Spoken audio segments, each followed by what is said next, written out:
Hello everyone. तो आज हम क्वेश्चन करने जा रहे हैं एक्सरसाइज 9.1 का क्वेश्चन नंबर 11। ठीक है, क्वेश्चन क्या बोल रहा है, पहले क्वेश्चन को पढ़ते हैं। क्वेश्चन बोल रहा है आपका एक टीवी टावर है जो वर्टिकली किसी कैनाल के बैंक पे सिचुएटेड है।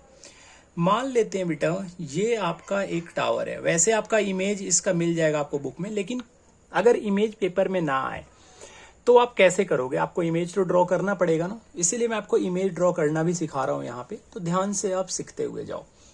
बोल रहे हैं एक टीवी टावर है जो वर्टिकली का मतलब होता है बिल्कुल परपेंडिकुलर, कैनाल पे सिचुएटेड है। From the point on the other bank directly opposite the tower, मतलब ये बीच में आपका कैनाल है। ये जो मैं ड्रॉ कर रहा हूं ये आपका कैनाल है, और ये कैनाल के दूसरी साइड जो बैंक है वहां से इस टावर के टॉप का जो एंगल ऑफ एलिवेशन है वो 60 डिग्री है। आप एंगल ऑफ एलिवेशन का मतलब जानते हो ना, जब हम नीचे से ऊपर की तरफ देखते हैं, जब नीचे वाली हाइट से आप ऊपर की तरफ देखते हो तो आपका एंगल ऑफ एलिवेशन होता है। मतलब ये जो एंगल बन रहा है वो 60 डिग्री का बन रहा है, ऐसा क्वेश्चन में बोल रहा है। ठीक है, यहां तक समझ में आ गया। मतलब सर ए बी एक टावर है, ये बीच में बी से लेके सी तक जो है वो आपका कैनाल है, नहर है। सी पॉइंट जो है वो कैनाल के दूसरी साइड है। यहां से जब आप ए पॉइंट को देखते हो, जब आप टॉप को देखते हो, तो एंगल ऑफ एलिवेशन आपका 60 डिग्री बनता है। यहां तक समझ में आ गया। 20 मीटर आप जब यहां से दूर जाते हो, जहां से पहले आप ज्वाइन कर रहे थे रिवर के बैंक से, यहां से अगर आप 20 मीटर दूर जाते हो तो वहां से एंगल ऑफ एलिवेशन कितने डिग्री का बन रहा है? 30 डिग्री का। ये आपका क्वेश्चन है। मतलब क्वेश्चन आपका ये बोल रहा है कि ए बी आपका एक टावर है, बीसी आपका कैनाल है। जब कैनाल के जिस पॉइंट से दूसरी पॉइंट से जब आप ए को देख रहे हो तो 60 डिग्री का एंगल बन रहा है। उस पॉइंट से जब आप 20 मीटर डिस्टेंस पे चले जाते हो, मतलब अगर मैं इस पॉइंट को डी मान लू, इसका मतलब है सी डी की वैल्यू कितनी दे रखी है? 20 मीटर।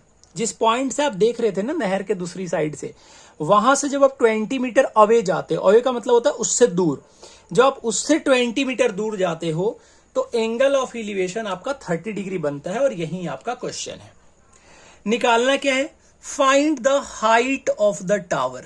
टावर की हाइट निकालनी है, मतलब हमें ए बी का वैल्यू निकालना है। Width of the canal, canal क्या है हमारा? कैनाल आप पता है आपको बीसी है, मतलब आपको बीसी निकालना है। जो भी आपको निकालना है आप पहले गिवन में लिख दो। गिवन में आप क्या लिखोगे? गिवन में आप लिखोगे let A B is a height of tower. ठीक है, ए बी क्या हो गया आपका? टावर का हाइट हो गया। ओके, सेकंड आप क्या लिखोगे? And BC is a, BC क्या है बेटा बताओ जल्दी? बीसी क्या है आपका? कैनाल का विड्थ है, तो बीसी क्या हो गया आपका? विड्थ ऑफ कैनाल हो गया। यहां तक तो कोई कंफ्यूजन नहीं है। अच्छा, यहां पे ना बेटा दो ट्रायंगल बन रहे हैं, दो राइट एंगल ट्रायंगल बन रहे हैं। आप गौर करोगे तो एक ट्रायंगल तो आपका एबीसी बन रहा है, ये वाला जो ब्लू लाइन से दिखाया गया है, और ये कि बड़ा वाला ट्रायंगल बन रहा है ए बी डी। तो जब भी इस तरीके से क्वेश्चन है, दो ट्रायंगल बने, आप दो ट्रायंगल को अलग अलग लिख लो। मतलब इन ट्रायंगल आप ए बी सी लिख लो, और एक बार आप इस साइड लिख लो in triangle A B D, in triangle A B D. अच्छा देखो, अगर मैं एबीडी ट्रायंगल की बात करूं या एबीसी की बात करूं, चलो पहले एबीसी से निकालते हैं। अगर मैं एबीसी ट्रायंगल की बात करूं तो एबीसी ट्रायंगल में ये वाला हमारे एंगल गिवन है, एंगल के सामने वाला पी होता है, और पी देखो दोनों में कॉमन है, पी दोनों में कॉमन है, और यहां बी भी दोनों में कॉमन है। मतलब बीसी जो है वो छोटे वाले में भी आ रहा है और बीसी बड़े वाले ट्रायंगल में भी आ रहा है। तो पी और बी जब दोनों में कॉमन है तो हमें रिलेशन पी और बी के बीच में देखना होगा। और पी और बीच में किसका रिलेशन होता है आप जानते हो? पी और बी के बीच में किसका रिलेशन होता है? tan का रिलेशन होता है। तो हम यहां पे लिख देंगे tan 60। tan 60 का वैल्यू कितना आएगा? ए बी अपॉन में बी सी। tan 60 का वैल्यू होता कितना है? tan 60 का वैल्यू होता है √3। तो √3 का वैल्यू कितना आ जाएगा? ए बी अपॉन में बी सी। यहां तक तो आप लोग समझ रहे होगे। मतलब बेटा अगर मैं क्रॉस मल्टीप्लीकेशन करूं तो ए बी का वैल्यू यहां से आ गया निकल के बी सी √3। यहां तक तो आप समझ रहे होगे ना, इसके नीचे कुछ नहीं है तो 1 है, और क्रॉस मल्टीप्लीकेशन करेंगे तो ए बी का वैल्यू आ जाएगा बी सी √3। इसको आप इक्वेशन 1 लेट कर लो। यहां तक समझ में आ रहा है? आगे देखते हैं इन ट्रायंगल एबीडी में, सेम उसमें भी tan लेंगे। क्यों? क्योंकि पी और बीच के बीच में रिलेशन ढूंढना है। तो यहां पे आपका जो थीटा है वो 30 डिग्री है, तो हम लिखेंगे tan 30 डिग्री, और tan 30 डिग्री का वैल्यू हो जाएगा AB अपॉन में BC नहीं, CD नहीं बेटा, BD। क्या हो जाएगा? BD, क्योंकि पूरा जो ट्रायंगल बन रहा है वो BD के साथ बन रहा है, तो यहां पे हो जाएगा BD। tan 30 का वैल्यू आप जानते हो 1 अपॉन में √3 होता है। आप में से किसी को अगर वैल्यू नहीं याद है तो बेटा उसको पहले याद कर लो, ठीक है। अगर आपको चाहिए ट्रिक के साथ याद करने का तो आप कमेंट बॉक्स में बता देना, मैं उस पर भी एक वीडियो डाल दूंगा। AB का वैल्यू कितना है? AB का वैल्यू मैंने इक्वेशन फर्स्ट से क्या निकाला है। अगर आप लिखना चाहो तो लिख सकते हो, ना मन करे तो नहीं लिख सकते हो। मैं यहाँ पे लिख देता हूँ AB का वैल्यू BC √3। क्यों लिख रहा हूं? क्योंकि इक्वेशन फर्स्ट में आप देखो AB की वैल्यू मैंने निकाल रखा था BC √3। अच्छा, BD को आप क्या लिख सकते हो? ये पूरा BD है, क्या आप BD को BC प्लस CD लिख सकते हो?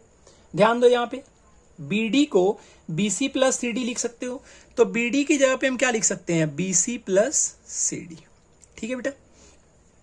अब जब क्रॉस मल्टीप्लीकेशन करेंगे तो BC जो है वो BC हो जाएगा, ओके, और √3 से मल्टीप्लाई होगा तो 3 हो जाएगा, तो 3BC का वैल्यू कितना आ जाएगा? 3BC का वैल्यू आ जाएगा BC प्लस CD। यहां तक समझ में आ रहा है? अब आप देख रहे हो इधर भी BC है और इधर भी BC है, तो ये BC दूसरी साइड चला जाएगा, तो ये हो जाएगा आपका 3BC minus BC is equal to CD। और CD कितना दे रखा है? ध्यान दो यहाँ पे 20, तो CD की जगह पे आप क्या लिख दोगे? 20। मतलब आपको यहां से ये समझ में आएगा कि सर 2BC का जो वैल्यू होगा वो 20 होगा, तो BC का जो वैल्यू होगा वो 20 अपॉन में 2 इज इक्वल टू 10 हो जाएगा। यहां तक तो बेटा कोई कंफ्यूजन नहीं है ना। मतलब ये विद ऑफ द कैनाल हमसे पूछा जा रहा था, और विद ऑफ द कैनाल हमने कितना निकाल दिया? सॉरी बेटा 10 आ गया। विद ऑफ द कैनाल कितना आ गया? 10। मीटर में है या सेंटीमीटर में देख लेना, ये मीटर में है तो आप यहां पे लिख दोगे 10 मीटर, यहां पे भी आप लिख दो 10 मीटर। अब हमें निकालना क्या है? Height of the tower. क्या आपको नहीं लगता कि BC की वैल्यू जब आप AB में पुट कर दोगे, जब आप BC की वैल्यू AB में पुट कर दोगे तो आपका AB का वैल्यू निकल जाएगा। मतलब BC की वैल्यू को अगर आप इक्वेशन फर्स्ट में पुट कर दोगे तो आपका AB का वैल्यू निकल के आ जाएगा। तो मैं जैसे इक्वेशन फर्स्ट में पुट करूंगा, आप लिख देना, वैसे जब आप पेपर में करोगे ना तो डायरेक्ट मत करना बेटा, लिख देना putting the value of BC in equation first. ठीक है, क्योंकि आपका यहाँ पे मकसद क्वेश्चन सॉल्व करना नहीं है बेटा, क्वेश्चन को अच्छी तरीके से आपको बिल्कुल ऑर्गेनाइज वे में आपको सॉल्व करना है पेपर में मार्क्स के लिए।